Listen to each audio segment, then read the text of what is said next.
11 years ago today, the Nexus debuted, providing one of the best endings to Raw in recent memory. Sure, the follow-up wasn't all that great, but they destroyed wrestlers, the announcers, the ring. They left the set in shambles. Everybody was wondering what the fuck is going on. I gotta tune in next week. Tonight, they had Shayna Baszler, legit badass, act all scared of a stupid doll, a 5th grade art project reject, and Alexa Bliss was making stuff fall with her bewitched magical powers and everything, and I fucking hate it. I fucking hate it. Whoever booked this shit, I fucking hate it. One of the worst Raw endings in recent memory. I'm John Renton with my review of WWE Raw, and yeah, in case you can't tell, I didn't like the ending to Raw. And it's a shame because there were elements on the show that weren't that bad. Granted, there was the usual Raw shit, dreaded roll-ups and bad shit and bad booking and everything and bad comedy, but you know what? There were signs of improvement. Granted, the show's still in a holding pattern because they're going back out on the road soon. They've cut it down to only 10 million times per hour, so they're improving. Hooray, we're only getting it slightly drilled into our skull, like Chinese water torture and everything. But we open with Randy's venomous viper, showing up and everything. No golden showers, which is probably a good thing. And the other teams are in the ring already because we're having a 5-team battle royal, over-the-top rope battle royal, to determine which team will face Styles and Omos at Hell in a Cell for the Raw Tag titles. Now, the reason they decided to do a battle royal is because Grand Metalik was out, so they had Lince Dorado go at it alone. Now, it's like, oh, cool, they're gonna start with a match. And bullshit, they aren't. No, they're gonna have Styles and Omos show up, and they're back on the road soon. Styles reminding us for one of the 10 million times for the first hour. And he talks about all the teams and everything. Well, the dubbed-in crowd noise is absolute shit. I can't wait till they're out of the Thunderdome. I mean, it's great that the wrestlers have been on closed sets and they've been as safe as possible. And hopefully fans will be, loud and they will be locked in when they get back out on the road. But if Raw is any indication, they're going to have a hard time drawing full crowds for Raw after the first one or two.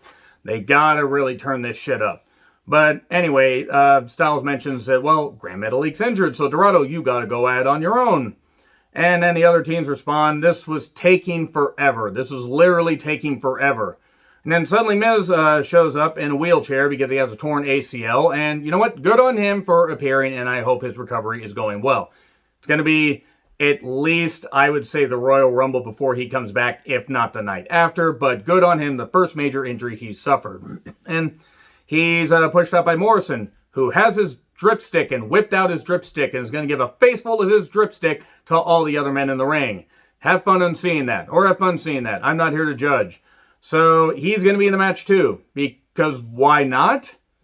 Was Mrs. Wheelchair going to be his tag partner if Morrison won? These are questions that need to be asked. The dripstick was going to be the tag team champions.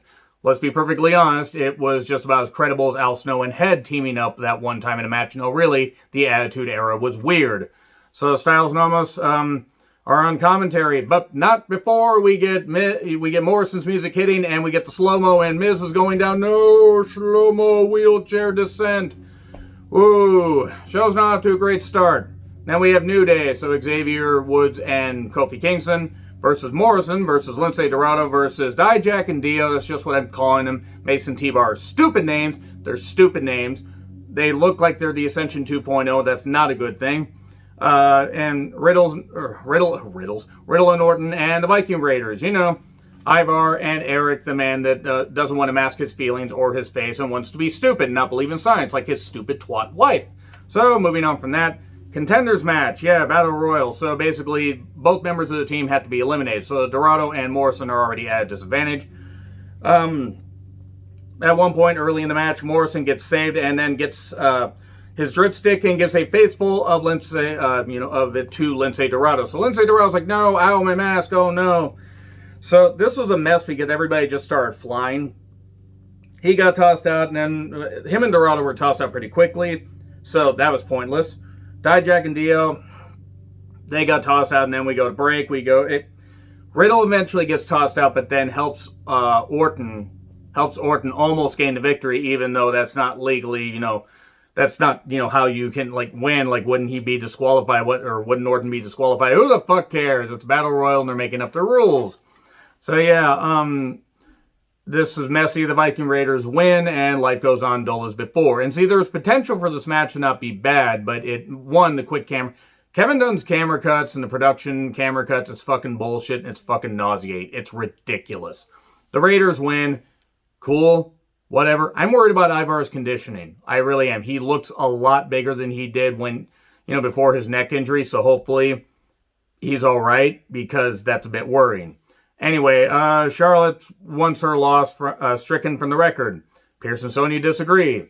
And then Rhea laughs, says, ah ha ha, all this, ha ha ha ha. No, I don't mean to make fun of Rhea. She's goddamn awesome, and I just wish that the build for this Rhea-Charlotte match, I wish the match wasn't happening at all, because Charlotte shouldn't be anywhere near the women's title picture in 2021 or beyond. She's had more than enough title reigns and has already wrecked enough momentum of enough superstars. But they're going with this, but the build to this has been abysmal. They talk about, well, hey, I want a rematch with Nikki. No, I want a rematch with Nikki. Why don't you both team up and take on Nikki and a partner of her choosing? It's Asuka. They might as well just say it was Asuka, because who the fuck else is she going to pick? Naomi? Nothing against Naomi. But is she going to pick Mandy or Dana? If she picks Dana, she might as well just go at it alone. Sorry, Dana, but she's not very good. And then a priceless announcement tomorrow with Ted DiBiase picking between LA Knight and Cameron Grimes. We're going to get Ted DiBiase in his shark cage. And the winner is going to have to get a ladder and climb up and free him. If they do that, I'm going to be fucking pissed. It's going to be a shark cage in your house. By the way, NXT TakeOver in your house is 6 days away. Yeah, that's how quickly they're shoehorning or shoving this damn thing out. Shoehorning matches, announcements, and all that stuff in. So Almas was sampling some of Ivar's meat, and Ivar was upset by that because nobody touches Ivar's meat except that blonde that was back there, like, what was it, last year? She was from The Bachelor or something like that. I don't remember. Eric talks about, his way of living. We know your way of living. Denying science and living with your stupid twat inbred wife. So Elias blames Riker for, well, being Riker, which is a good thing to do. And then Riker blindsides him with a horrible haircut. And trust me, I know something about horrible haircuts. They're trying to make him the face in this. Why are they trying to get us to cheer for Cracker Commander Riker, the Jackson Rexness?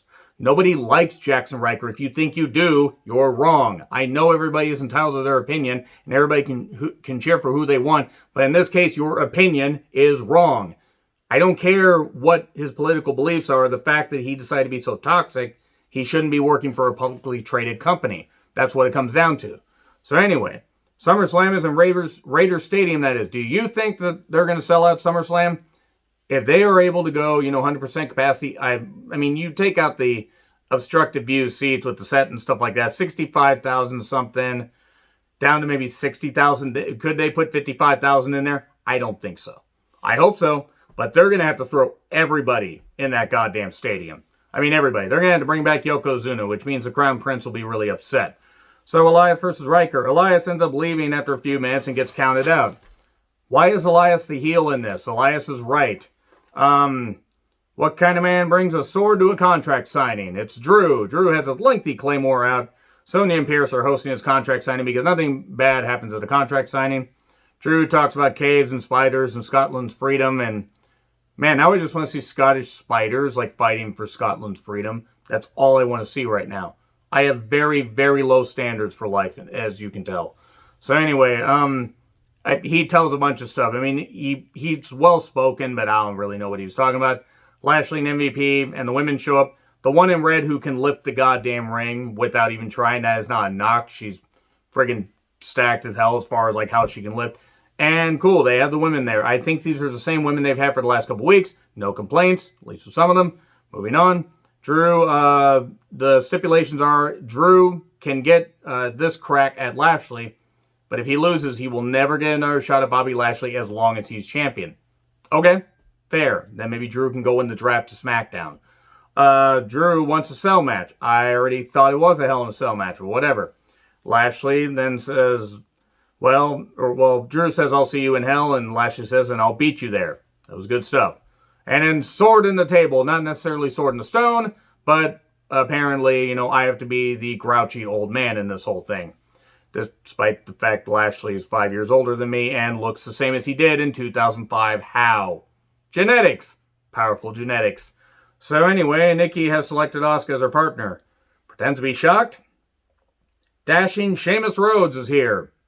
Because he's got the mask on, stuff like that. Actually, it's Trish Stratus' thing when she got her nose busted, and they've done the mask thing before. It's been done throughout history. So he's yelling about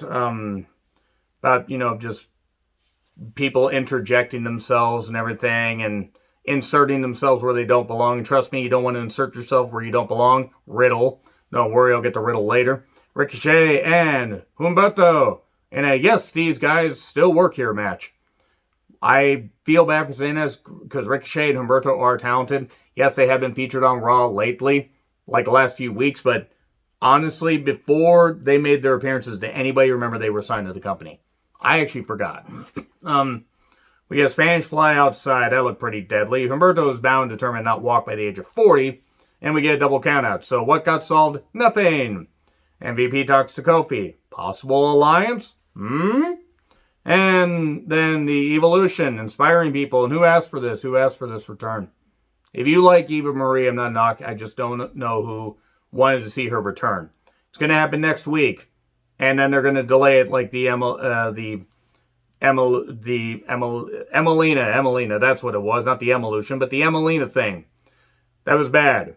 Nothing wrong with trying to make Emma beautiful, but you don't have to try to make her beautiful. Anyway, yeah, Eva's coming back next week. Yay. It's going to give me another reason to pretty much just flat out, not care.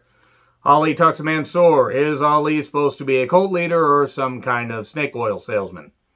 Genuine question. I mean, yes, he knows about the backstage politics, but what is it? I like Ali, but they've done so much stop-start stuff with him. I don't know what a team with Mansoor could mean. Then Jeff Hardy talks about, veterans need to be respected and teaching Cedric a lesson in humility. Cedric then says, out with the old, in with the new. And, he doesn't really have to worry about Jeff taking himself out because Jeff's been trying to do that since about 2000. Jeff versus Cedric. Boy, Jeff cannot go anymore. He just can't. I know he's getting paid. Good on him. He can't fucking go anymore. Swanton for 3. That fresh, young upstart that's been wrestling since the 90s finally is getting his push. Congratulations. Then Rhea and Charlotte, they're going to be tag team champions at some point, aren't they? And I don't want that. I don't know anybody that wants that. So Nikki's theme does not fit her at all. And then we get Asuka and Nikki versus Rhea and Charlotte. Okay, life is too short for me to give a shit when Charlotte is not caring about what's going on in a match. And this wasn't good. It didn't do anything for anybody. The whole build for Rhea and Charlotte has been shit. I don't know why this was given. I don't mind that this was given time. If the participants were motivated, they weren't. It was bad storytelling. Rhea and Charlotte brawl. Natural selection. Nikki covers Rhea. Okay, that accomplished nothing. I don't know what it was supposed to accomplish. So we get Alexa saying backstage, Shayna, said that Lily was a stupid doll. Or a stupid toy. It is a stupid toy. It's a stupid idea. It's a stupid goddamn creatively void bullshit thing that should not be on a wrestling program. And that's not even Alexa's fault. I feel bad for the fact she lost her pet pig. I feel bad for the abuse that the woman gets because she shouldn't be getting that just because of the stupid character. And that goes for a lot of people. Unless they show themselves to be toxic pieces of shit. Like Jackson Riker. Because again, nobody likes Jackson Riker. But this character, and I know some people like it. And if you like it and you're watching this, that's fine. I hate it. So, anyway, they're going to have Alexa's Playground later. And I thought it was going to be maybe next. No, it's going to close the show. Mansoor versus Drew Gulak. Is Drew Gulak still shitting out rose petals? Why do they think that I'm going to take Drew Gulak seriously after that? I like Drew Gulak. I like him. But they had a chance to have him being taken seriously after they hadn't really used him all that much. They had Drew Gulak shove a rose down his tights and kick it up his ass. The fuck. Anyway, so, Mansoor wins, by the way. Life goes on to as before. Orton, he's been doing the thing where he's been having Riddle lock his mouth and give him the key and everything. Well, Orton has his fist ready to unlock Riddle's mouth. Because if I have to think of things this way, then so do all of you people. So they do Burger King talk and he makes him lock his mouth again. Kofi versus Riddle. Xavier's instrument of distraction. Because he gets New Day rocks. Orton shows up. Kofi hits a flying dropkick. Xavier gets dropped on the announcer's table. Kofi then does the trust fall. And then a bad landing on a Hurricanrana. I hope both are okay. And then Riddle gets aggressive. Kofi wins with Trouble in Paradise. And Orton looks upset. Okay, and then they had Nia warned Shayna, hey, I know we haven't been on the best terms, and what you did to Reggie I didn't like, but be careful with Alexa. She's got sinister intentions. She's just a stupid doll. She just, you know what? Here, let me prepare. You know what? Prepare for this. Prepare for this. Fuck. Whoever came up with this deserves to never have a job in wrestling again. Fuck, they never deserve to have a job again. If they think this is good television, they deserve to never work anywhere in any publicly traded company again. This is garbage. Pure, unadulterated, motherfucking garbage. Anyway, Alexa's Playground with Shayna. Terrible TV. One of the worst endings to Raw I've seen in a while. This is going to be on, if I do a worst moments, like or worst moments list rather, at the end of the year, this is going to be on there. This is going to be on there with some of the stuff from AEW. This is going to be on, along with stuff from like Great-O-Khan, i.e. everything, because Great-O-Khan's a sack of shit. And this is a sack of shit.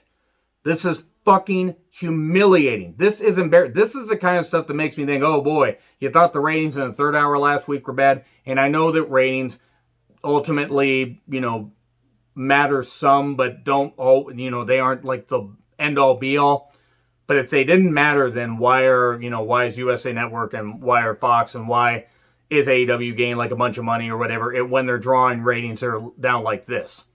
Ratings are down like everywhere. And if Raw drew 1.1 million with a terrific Kofi versus Drew match in the main event, what is this going to draw? I actually hope the ratings tank out of this. If they just tank to the floor. And that's not even knocking Alexa. It's not even knocking Shayna's people. This is fucking garbage. She gets all upset at Alexa. She grabs the doll and says, I'm sorry that you're such a stupid doll. Then she throws her on the ground. And Alexa gets all upset and starts fighting her. And Alexa is the most unconvincing wrestler this side of, I don't even want to say Zach Gowen, because Zach Gowen at least was an athlete. Alexa Bliss may be one of the least convincing women's wrestlers this side of Sable. Actually, Alexa can at least do some decent stuff. She has good character work. She cuts good promos. Alexa's not very good, though. And then Shayna steps on the doll, and then the lighting and all the weird stuff happens and everything, and I hate it, and I hate it. Fucking hate it. Fucking garbage. Fucking goddamn horror shit, bargain basement bullshit. So fucking stupid. Anyway, we get the lights, we get the fire and everything, and you know what? Whoever came up with this, they deserve to be chased into, the goddamn streets with pitchforks and, torches and everything. And I'm not talking Simpson style. I'm talking Frankenstein's castle style. Seriously, this was humiliating television. And Shayna has to act scared. And, she runs backstage. Oh, it's just a doll. It's just a doll. I can't wait until they get back in front of live crowds. And I honestly hope the crowds boo the shit out of this. Or better yet, you know what? Just be silent. Just be silent and just don't react and just do this.